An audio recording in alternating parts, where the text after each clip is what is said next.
آج جو ہمارا ٹاپک ہے وہ ٹاپک ہے آئی ایس پی آر نے اور پاکستان آرمی نے بڑا سویئر ایکشن لیا ہے جو 9 مئی کا واقعہ ہوا ہے اس حوالے سے اپنے آفیسرز ہائیسٹ گریڈ آفیسر جو تھے ان کے خلاف، اور سیکنڈلی جو ٹاپک ہے وہ ہے آرمی کورٹس کے حوالے سے جو کانسٹیٹیوٹ ہوئی ہیں اور اس کے مطابق جو ٹرائل چلے گا، وہ لوگ جو 9 مئی میں ملوث تھے انسیڈنٹ میں ان کے خلاف وہاں پہ پروسیڈنگ سٹارٹ ہوں گی۔ اس حوالے سے ایک پٹیشن جو ہے وہ سپریم کورٹ میں دائر کی گئی ہے، بلکہ کافی ساری پٹیشنز دائر کی گئی ہیں، اور وہ بیسیکلی یہی ہے لیگلٹی کہ کیا آرمی کورٹس جو ہیں وہ سویلینز کو ٹرائل کر سکتی ہیں یا نہیں۔ تو آپ یہ جو کانسٹیٹیوٹ ہو رہی ہیں کورٹس اور جو آئی ایس پی آر نے سزائیں دی ہیں اپنی آرمڈ آفیسرز کو 9 مئی کے حوالے سے،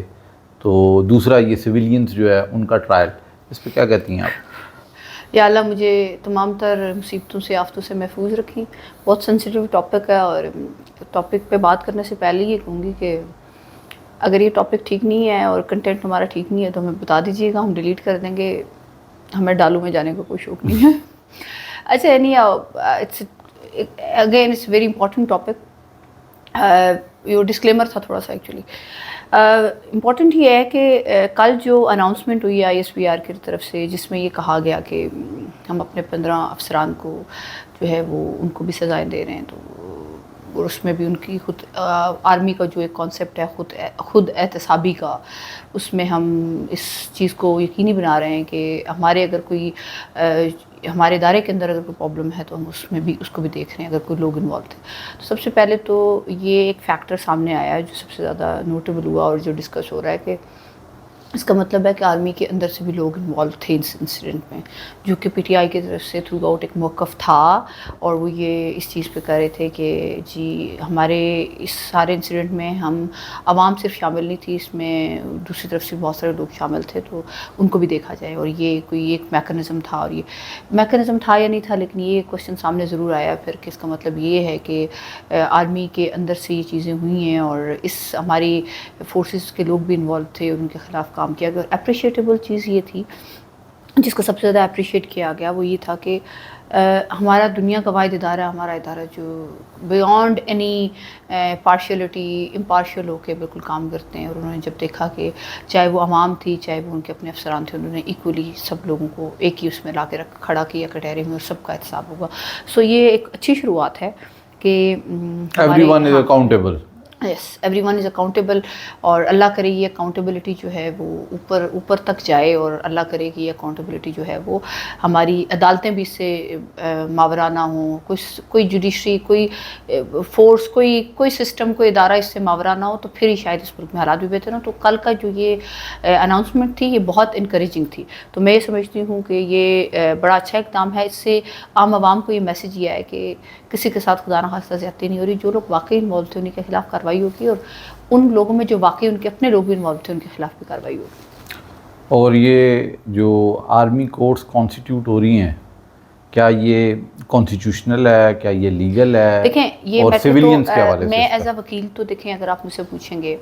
تو میں اس پہ اس کی لیگالٹیز پہ آپ کو ہزار آرگومنٹس دے سکتی ہوں، بٹ کوشچن یہ ہے کہ یس آرمی ایکٹ کے اندر لکھا ہوا ہے کہ سویلینز کا بھی ٹرائل کورٹ کر سکتی ہیں، اور سویلینز کا کن کن صورتوں میں کر سکتی ہیں، وہ اگین ہے کہ جب آرمی کے کسی جگہ کو نقصان پہنچایا جائے، آرمی کے خلاف کوئی کام کیا جائے، تو اس میں سویلینز کا بھی آرمی کورٹ جو ہیں یہ میرے خیال میں سٹارٹ ہوا تھا جب ایوب خان صاحب کا دور تھا، تو اس کے اندر یہ امینڈمنٹ 21D کے حوالے سے جی ایگزیکٹلی، اور اس میں انٹرسٹنگ بات یہ ہے کہ جو اس واقعے میں سب سے پہلے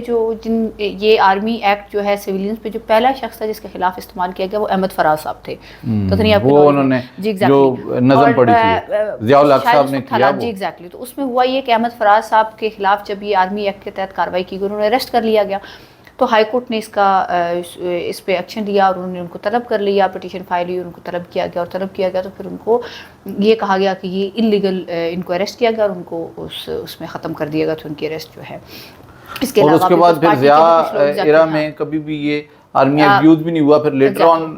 میرے خیال میں مشرف صاحب کے دور میں پھر دوبارہ جو ہے اگین یہ آرمی ایکٹ کی جو کلازز تھی اسپیشلی 21 کو اس کو انیشیٹ کیا گیا اور اس کو استعمال کیا گیا. ابھی سپریم کورٹ میں جو پٹیشنز پینڈنگ ہیں یہ اسی حوالے سے کہ سویلین ٹرائل نہیں ہو سکتا. تو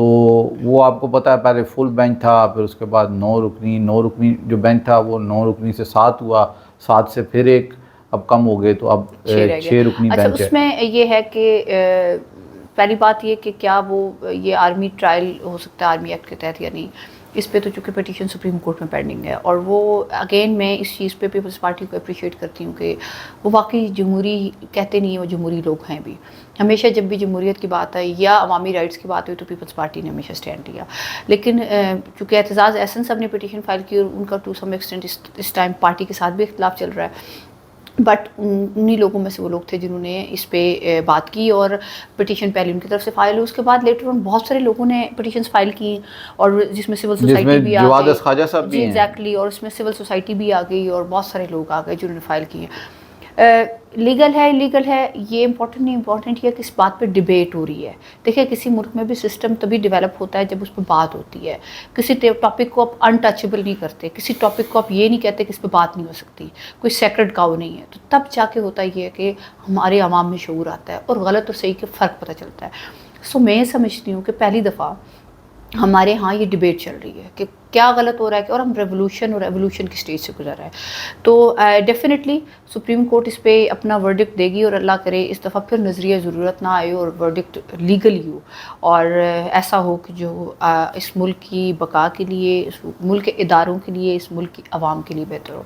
تو میرا خیال یہ ہے کہ یہ خاصا کانسٹیٹیوشنل میٹر ہے اور اس پہ بہت لمبی چوڑی بحث ہوگی, اتنی جلدی ڈیسائیڈ نہیں ہوگا, لیکن جو بھی ہوگا یقین ہے کہ پاکستان کے ہاتھ میں بہتر ہوگا اور آپ پاکستان کی عوام کے لیے بہتر ہوگا. سو یہ لیگالٹی اور جو چیلنج ہوا اس میں جو بینچ ٹوٹا اس میں پہلے 2 لوگ تھے جن کا جو ججز ہمارے ججز صاحبان تھے ان میں سردار طارق صاحب تھے اور قاضی فاضل صاحب, انہوں نے چونکہ ان کے پہلے بھی بینچ کے ساتھ ایشوز چل رہے تھے, چیف صاحب کے ساتھ ان کے بہت سارے اسٹیٹمنٹس ان کے آئے ہوئے تھے, تو انہوں نے بینچ سے خود کو علیحدگی کا اظہار کیا اور انہوں نے ساتھ یہ کہا کہ پھر اس میں اپیل کون سنے گا اگر ہم بھی بینچ کا پارٹ ہوں گے, ساری کورٹ اگر ساتھ ہو جائے گی. اس کے بعد جو ہے وہ جو پرسوں جو اسٹیٹمنٹ آیا منصور علی شاہ صاحب, جسٹس منصور علی شاہ صاحب نے بھی بینچ سے خود کو علیحدہ کر لیا اور ان کا ورڈکٹ یہ تھا کہ چونکہ جواد خواجہ صاحب کے حوالے سے ان کا تھا کہ ان کا جانبداری کا کچھ ان پہ آ رہا تھا, تو انہوں نے کہا کہ میں بھی اس بینچ سے خود کر. تو اب 6 رکنی بینچ جو ہے وہ اس پہ سماعت کر رہا ہے, بہت کمپیٹنٹ لوگ ہیں اور یقین ہے کہ اگین جو ہے وہ عوام کی اور اس ملک کی سالمیت کے لیے جو فیصلہ ہوگا وہ ہوگا. اور یقین مجھے یہ ہے کہ کانسٹیٹیوشنلی اس کو دیکھا جائے گا, سارے پیرامیٹرز دیکھے جائیں گے اور جس طرح خود احتسابی فوج سے شروع ہوئی ہے کچھ جوڈیشری کے اندر بھی ہوگی اور کچھ چیزیں بہتر ہوں گی, اور یقیناً یہ ہے کہ اس کا کوئی اس پٹیشن کا فیصلہ بھی بہتر ہی آئے گا. دیکھیں میں ان ساری باتوں کو کنکلوڈ کرتے ہوئے یہ کہوں گا کہ ہماری سوسائٹی, ہمارا معاشرہ, ہمارا ملک جو ہے it is going through evolution stage. یہ ایوولیشن کا وہ سٹیج ہے جس کے اندر سے بہت ساری چیزیں نئی آ رہی ہیں, کچھ چیزیں ایکسیپٹیبل ہیں, کچھ نہیں ایکسیپٹیبل. ان چیزوں کے بارے میں ڈیبیٹ ہو رہی ہے. جس طرح ابھی طیبہ نے کہا کہ کچھ چیزیں پہلے ڈیبیٹ میں آتی نہیں تھیں, آج وہ ڈیبیٹ میں ہیں, ان پہ ڈسکشن ہو رہی ہے, ان پہ لا بن بھی رہا ہے, لا ختم بھی ہو رہا ہے, abolish بھی ہو رہا ہے. تو بہت ساری چیزیں نئی ہیں جو ڈیولپمنٹ ہو رہی ہے. اچھی بات یہ ہے کہ چیزیں ڈسکس ہو رہی ہیں. وہ بیریئرز جو تھے جو ڈسکشن یا کسی حوالے سے لگے ہوئے تھے وہ آہستہ آہستہ اویئرنیس کے ساتھ, لوگوں کی اویئرنیس بڑی ضروری ہے, جنرل ماسز کی اویئرنیس بڑی ضروری ہے. وہ جیسے جیسے آ رہی ہے تو اس کے ساتھ ساتھ وہ جو بیریئرز ہیں وہ ٹوٹتے جا رہے ہیں اور انشاءاللہ ان دا کمنگ زیادہ لمبا نہیں پر تھوڑے عرصے میں ہم لوگ دیکھیں گے کہ وہ کسی نہ کسی شیپ میں ہم لوگ بہتری کی طرف چل پڑیں گے. تو ہم امید رکھتے ہیں کہ یہ جو حالات ہیں ان سے پاکستان جلدی نکلے باہر اور دوبارہ جو ہے وہ اپنی ڈیریل جو ہوا ہے وہ اپنی ریل پہ چلے اور پاکستان جو ہے وہ ایک ایسا ملک انٹروڈیوس ہو جس طرح انڈیا اپنی آئی ٹی کے لیے انٹروڈیوس ہے, تو ہمارا ملک بھی کسی پازیٹیو چیز کے لیے پوری دنیا میں انٹروڈیوس ہو. تو with best wishes, thank you very much.